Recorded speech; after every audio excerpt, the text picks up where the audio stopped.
네, 안녕하세요. 실무보호 강의를 하고 있는 권현준입니다. 자, 이번 시간 산업기사 필답 23년도 1회차 첫 시험에 대한 기출문제 한번 보고 어떤 경향성을 앞으로 나올지에 대해서도 한번 좀 보도록 하겠습니다. 자, 첫 번째 보시면요. 윤작에 의해서 나타내는 이점 5가지를 적으시오.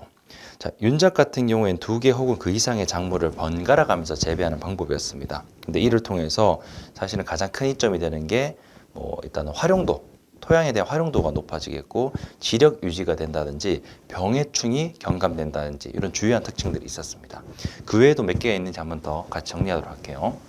자, 아까 말씀드렸듯이 토양 전해성 병해는 많이 줄어들거나 방지가 되겠고요.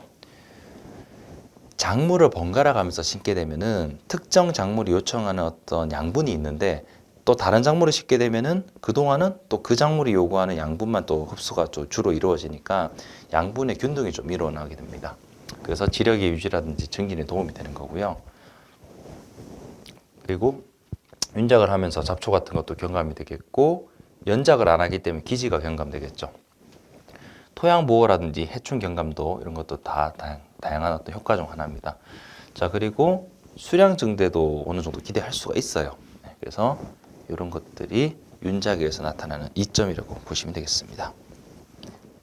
그래서 이번 문제 첫 문제 보시는 것처럼 아시겠지만은 어쨌거나 이제 식물 보호 쪽이다 보니까 보호에 관련된 거, 대책에 관련된 거 위주의 어떤 내용이라든지 아니면은 작물 쪽에 관련된 거, 재배법에 관련된 거라든지 아니면은 특정 용어의 정의 문제 이런 것들 위주로 좀 출제가 된 편입니다. 물론 기존에 우리가 예전에 작업형이라고 하는 시험이 있었는데 그 당시 때는 기사 산업기사가 좀 달랐는데 시험 경향 자체가 필답형으로 바꾸면서 출제 기준 자체가 좀 비슷하게 가버렸어요. 그래서 기사 산업기사의 출제 경향이 좀 비슷합니다. 물론 세부적인 건 차이가 있겠지만, 네. 그래서 조금 아쉬우실 수도 있어요. 산업기사랑 기사랑 사실은 나는 기사 치고 싶어도 등급이 안 돼서 산업기사 치시는 분들도 있는데 이게 예전이랑은 다르게 필답이 조금은 비슷한데 경향만 조금 차이가 난다라는 거죠. 자, 이 문제 같은 경우 기사에도 나온 시험입니다.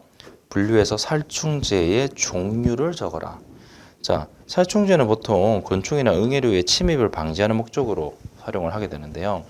이걸 또 세분화시켜서 보니까 어떤 종류가 나오냐, 소화 중독제, 침투성 살충제 이런 것들이 있듯이 접촉제, 훈증제, 기피제 종류들로 분류가 됩니다. 그래서 특정 약제를 적는 게 아니라 어떤 목적, 어떤 상황에 따라서 사용되는지에 대한 분류를 물은 문제였습니다.